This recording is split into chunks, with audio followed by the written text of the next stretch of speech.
spot a strand of hair fallen out of place, notice a fingerprint smudged on a window pane, or detect a drop of blood hidden in a carpet's weave.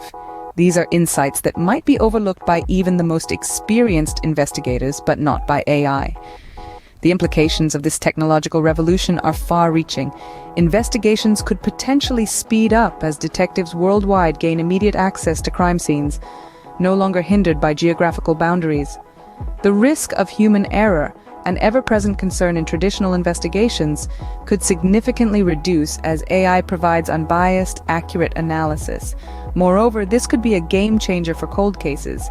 Imagine being able to revisit a decades-old crime scene now preserved in virtual reality with the fresh eyes of AI analysis.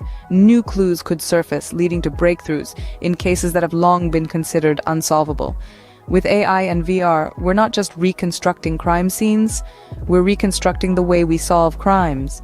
So, where does this leave us in the grand scheme of crime scene investigation? Now, let's recap. We've talked about artificial intelligence and its ability to imitate human intelligence. We've also delved into virtual reality and its capacity to create immersive environments. But what happens when we combine these two cutting-edge technologies? Well, we get a powerful tool for crime scene reconstruction. By merging AI and VR, we can recreate crime scenes in a virtual environment, allowing investigators to examine every detail from every angle at any time. This fusion also allows for predictive analysis, enabling law enforcement to explore different scenarios and outcomes. However, as with any technology, there are implications.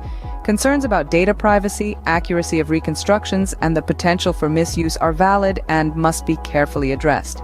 But one thing is clear: the potential benefits are immense. As we continue to innovate, we're not just changing technology, we're changing the face of law enforcement and justice itself.